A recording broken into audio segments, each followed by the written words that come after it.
ज्यादा से ज्यादा क्वेश्चन अटेम्प्ट करने के चक्कर में नेगेटिव मत कर लेना। इन 3 चैप्टर्स को तो आप बिल्कुल भी मत छोड़ के जाइए। पिछले साल भी कई बच्चों ने गलती की थी, छोड़ के गए थे। ट्रेंड्स के अलावा जो एक्सेप्शंस हैं वो आपको याद करके जाओ। कभी कभी हाइब्रिडेशन दे देगा, ठीक है, इसके बाद आपका बॉन्ड एंगल दे देगा, बॉन्ड स्ट्रेंथ दे देगा, इसके बाद आपका melting point, boiling point. Hello everyone, welcome और welcome back to this channel. This is Shubham और इस वीडियो में हम लोग बात करने वाले हैं कि कौन कौन से ऐसे चैप्टर्स हैं, कौन कौन से ऐसे टॉपिक्स हैं केमिस्ट्री में जो कि आपको एग्जाम टाइम में छोड़ के बिल्कुल भी नहीं जाने हैं। और अब यार होता क्या है कि कुछ कुछ चीजें ऐसी होती है जो हम लोग पढ़े हुए होते हैं लेकिन भूल जाते हैं, तो वो चीज आपको रिवीजन एटलीस्ट ये चीजें आपको कम से कम रिवाइज करके जाने हैं। क्योंकि मैं जानता हूँ कि टाइम आपके पास बहुत कम बचा हुआ है, दैट इज आपके पास 3 to 4 डेज बचे हुए हैं, जो कि बहुत ही कम टाइम होता है। अगर 2 साल का आप पूरा का पूरा सिलेबस लिखे बैठ जाएंगे रिवाइज करने तो आपके पास बिल्कुल भी टाइम नहीं है और आप पूरा सिलेबस नहीं रिवाइज कर पाएंगे अगर आप पूरा पूरा लेके बैठ जाते हो। तो कुछ कुछ ऐसी चीजें होती हैं जो कि बहुत ज़्यादा इंपॉर्टेंट होती हैं, तो जिनको आपको रिवाइज करना होता है। तो आज हम लोग उसी टॉपिक्स के बारे में बात करने वाले हैं। सबसे पहले जो आपका केमिस्ट्री में आता है दैट इज हम लोग पहले ऑर्गेनिक केमिस्ट्री से स्टार्ट करते हैं। ऑर्गेनिक केमिस्ट्री में सबसे पहले आपका आता है general organic chemistry, that is GOC. अब यार इसमें जीओसी में आपको क्या करना है जो कि बहुत ही मतलब आप इंपॉर्टेंट है। आप मान लीजिए कि जैसे एसिडिटी बेसिसिटी कंपेयर करना, प्लस आई क्या होता है, माइनस आई क्या होता है, रेजोनेंस क्या होता है, स्टेबिलिटी कैसे कंपेयर की जाती है, ये चीज़ आप थोड़ा सा आप इसको जो है किसी प्रकार से भी सीख लीजिए, ठीक है। और इसमें बहुत ज़्यादा टाइम नहीं लगेगा, थोड़ा सा आपको 2-4 क्वेश्चन की प्रैक्टिस लगेगी, इनको आप कर लीजिए। और कुछ भी नया पहले सबसे पहले एक जो डिस्क्लेमर है वो कि आप कुछ भी नया नहीं सीखेंगे, ठीक है। पर ये जो टॉपिक्स हैं इनको थोड़ा सा अगर आपको आता है तो इन पे थोड़ा सा और पुश मारिए और चीज़ें हो जाएंगी। इसके बाद यार हम लोग बात कर लेते हैं कि ये तो हो गया आपका जीओसी। इसके बाद हम लोग आगे चलते हैं, दैट इज आपका नेम रिएक्शंस, ठीक है। अब यार नेम रिएक्शंस अगर आपको नहीं याद है तो उसमें बहुत ज़्यादा उलझने की आपको ज़रूरत नहीं है, मत उलझिएगा, क्योंकि अगर आप उलझेंगे तो उसमें फंस जाएंगे, ठीक है। तो उसको अभी के लिए आप स्किप कर सकते हो, ठीक है। इसके बाद अगले पॉइंट पे चलते हैं, दैट इज आपका आईपीएससी। आईपीएससी यार आपको अच्छे से आती है, लेकिन आप एक बार चीज़ें देख के जाना कि कौन सी चीज़ें किस प्रकार से होती हैं। हो सकता है एक क्वेश्चन फंस जाए, ठीक है यार। हर बार क्वेश्चन नहीं आते हैं, हर शिफ्ट में नहीं आता है, बट हो सकता है कि क्या पता आपके शिफ्ट में आ जाए।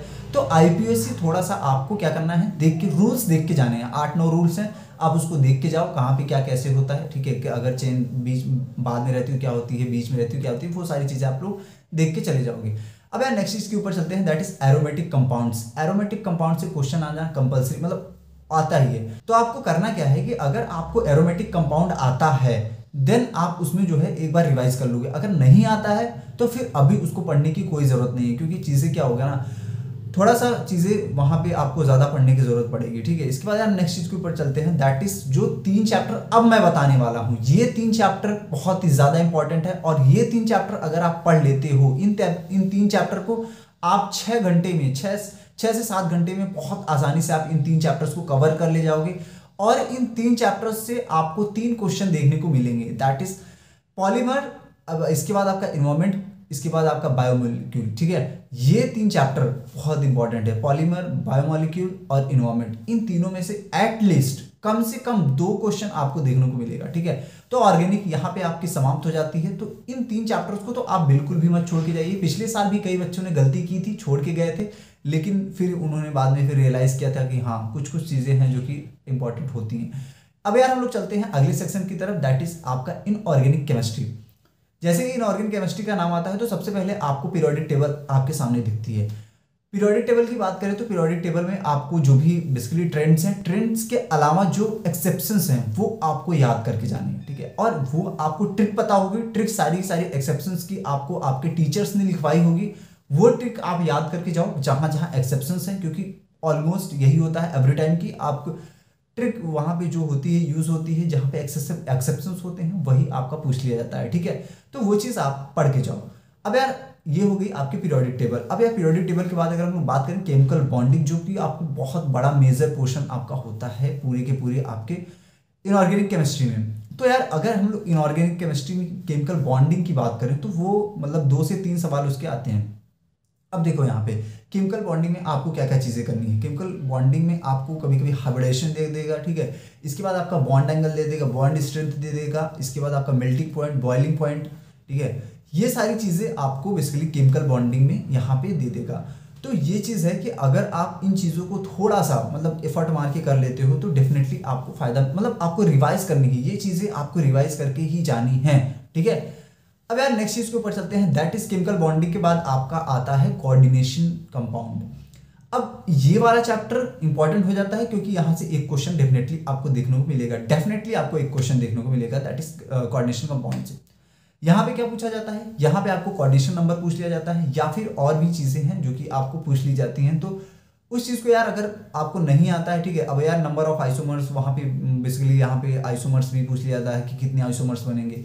तो वो चीज़ है, अगर आपने प्रैक्टिस की हुई है तभी आपसे सवाल हो पाएगा, क्योंकि नंबर ऑफ आइसोमर वो सब थोड़ा सा आपको टाइम देके उसको पढ़ना पड़ेगा।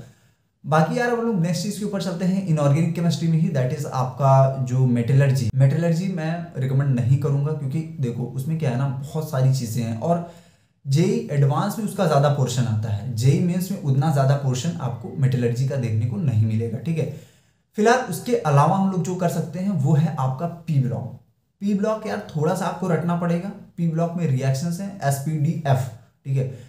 अब पी ब्लॉक और बेसिकली आपका जो भी S ब्लॉक है, ठीक है, इसके बाद आपका DF है, तो मतलब इसमें क्या है ना, पी ब्लॉक से सीधे सीधे रिएक्शंस तो आती हैं बट आपको रिएक्शंस क्या करना पड़ेगा, रटना पड़ेगा, थोड़ा सा आपको मेहनत यहाँ पे करनी पड़ेगी रिएक्शंस में, क्योंकि रिएक्शंस सीधे सीधे कई बार मैंने देखा हुआ है कि उठ के आ जाती हैं, सीधे सीधे NCERT से आ जाती हैं, तो ये चीज़ है, थोड़ा सा आपको इसमें देखना पड़ेगा। बाकी यार ये चीज़ हो गई आपकी। अब यार हम लोग चलते हैं नेक्स्ट चीज़ के ऊपर, दैट इज आपका फिजिकल केमिस्ट्री के ऊपर। जैसे ही आप फिजिकल केमिस्ट्री सुनते हो उसमें आपका सबसे पहले जो आपने बचपन में पढ़ा होगा दैट इज मोल कॉन्सेप्ट। अब यहाँ से जब क्वेश्चन आता है तो बेसिक से क्वेश्चन आते हैं, बट अगर बेसिकली इसका मिक्स वे में क्वेश्चन आता है। मोल कॉन्सेप्ट को आपको कई बार होता है कि केमिकल इक्विलिब्रियम या फिर केमिकल काइनेटिक्स किसी प्रकार से वो रिलेट करके पूछ लिया जाता है, ठीक है। तो वहाँ पे यदि आप अपना मोल कॉन्सेप्ट पढ़े हैं तो आपको कई कई बार आसानी हो जाती है चीज़ों को करने में। और अगला जो आसान चैप्टर है वो आपके लिए है, that is atomic structure. Atomic structure आपके लिए बहुत ही आसान होने वाला है, तो इसको डेफिनेटली पढ़ के जाना आप। एटॉमिक स्ट्रक्चर से अगर क्वेश्चन आता है तो डायरेक्टली फॉर्मूला बेस्ड क्वेश्चन आ जाता है और आपको फॉर्मूला लगाना होता है, उसका 1-2 लाइन में आपका आंसर आ रहा होता है। तो एटॉमिक स्ट्रक्चर छोड़ के मत जाना, अगर आपने नहीं किया है तब भी आपको फॉर्मूला रट लो और चीज़ें 1-2 क्वेश्चन कर लो, आपको वो चीज़ वहाँ पे आपका सवाल निकल रहा होगा, ठीक है। अगला चीज़ चलते हैं जो कि आपको फिजिक्स में भी देखने को मिलेगा, that is KTG and thermodynamics. KTG और थर्मोडायनेमिक्स आप यहाँ से भी आपको क्वेश्चन देखने को मिलेंगे, थोड़ा सा साइन कन्वेंशन का आपको इधर उधर देखना पड़ेगा।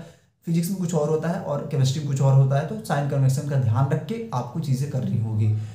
ये हो गई आपकी बेसिकली आपका यहाँ पे फिजिकल केमिस्ट्री। अब यहाँ फिजिकल केमिस्ट्री में और भी टॉपिक्स हैं, लाइक कि आपका आयनिक एंड केमिकल इक्विलिब्रियम, जो कि बेसिकली आयनिक इक्विलिब्रियम कई बच्चों को टफ लगता है, तो जिनको टफ लगता है वो अभी छोड़ सकते हैं, बट जिन्होंने बहुत अच्छी प्रैक्टिस करके रखी हुई है तो उनके लिए प्लस पॉइंट है, क्योंकि एक क्वेश्चन का या फिर आयनिक या फिर केमिकल दोनों में से किसी में से एक में से देखने को मिलेगा, ठीक है।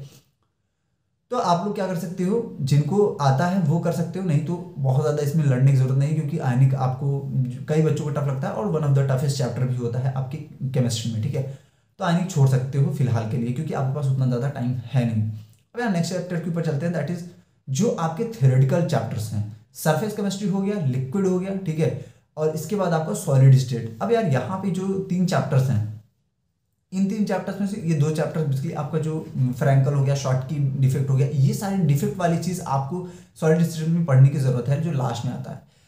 तो ये सारी चीज़ें पढ़ो, और जो जो चीज़ें आपको लगता है कि क्लास में हमारे बहुत ज़्यादा इंपॉर्टेंट बताई गई है और जो मैंने यहाँ पे बताया है, उस चीज़ को आपको डेफिनेटली अगर आप एक बार रिवाइज कर लेते हो तो आपको वहीं से क्वेश्चन देखने को मिलते हैं, ठीक है। अब यार कुछ चीज़ें मैंने यहाँ पे बहुत कुछ चीज़ें मैंने छोड़ी हुई हैं। क्यों छोड़ी हुई हैं? क्योंकि वो उनमें बहुत ज़्यादा टाइम लग जाता है, इसलिए मैं यहाँ पे सारी चीज़ें आपको नहीं बताया हूँ।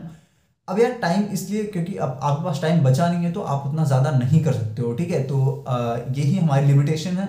तो आज के लिए बस इतना ही। और यार देखो, टेंशन बिल्कुल भी मत, एकदम फ्री रहो, ठीक है। फ्री माइंड से आपको पेपर देना है, आप अपना स्लीप शेड्यूल अच्छा करो और बेहतर करो, ठीक है। आप अपना मॉक जो है बेसिकली 1 दिन पहले ही रोक देना। उसके पहले आपको, अगर आपका इवनिंग शिफ्ट में है तो इवनिंग शिफ्ट की प्रैक्टिस करो। उसमें 3 आवर का आपको स्लॉट लेके आपको एग्जाम देना है। बेसिकली आपको यहाँ पे मॉक टेस्ट देते रहिए, ठीक है। तो बस इतना ही यार, और डीमोटिवेट होने से ऐसा कोई भी चीज़ नहीं, जो आपसे कम हो सकता है ना उसको कर लो, ठीक है। एटलीस्ट इतना कर लो कि हाँ मेरे को कुछ ना कुछ मार्क्स मिल जाए, ठीक है। और अगर आप फॉर्मूले पढ़ के चले जाते हो और अच्छे से बिना नेगेटिव मार्किंग किए, और एक चीज़ का ध्यान रखना कि फर्जी नेगेटिव मार्किंग मत करके आना। अब यार मैं कई वीडियोज ऐसे देख रहा हूँ जो कि तुक्का स्ट्रेटजी टाइप्स, तो तुक्का लगाने की कोशिश मत करना, ये जेईई मेंस है, ठीक है। तो यहाँ पे अगर आपको बहुत ज़्यादा, जब ऐसा है कि आपको मतलब ऐसा है कि दो एलिमिनेट हो गए हैं, दो में तुक्का लगाना है, तो थोड़ा सा वहां पे अगर आप किसी एक साइड में हो तो वहां पे कर सकते हो, लेकिन आप फर्जी तुक्का लगाने के चक्कर में मत पड़ना। ज्यादा से ज्यादा क्वेश्चन अटेम्प्ट करने के चक्कर में नेगेटिव मत कर लेना, ये चीज आप ध्यान रखना, ठीक है। आज के लिए बस इतना ही, मिलते हैं नेक्स्ट वीडियो में। Bye bye, take care, till then keep striving, keep achieving, keep learning, और आप इस चैनल को सब्सक्राइब कर लो यार।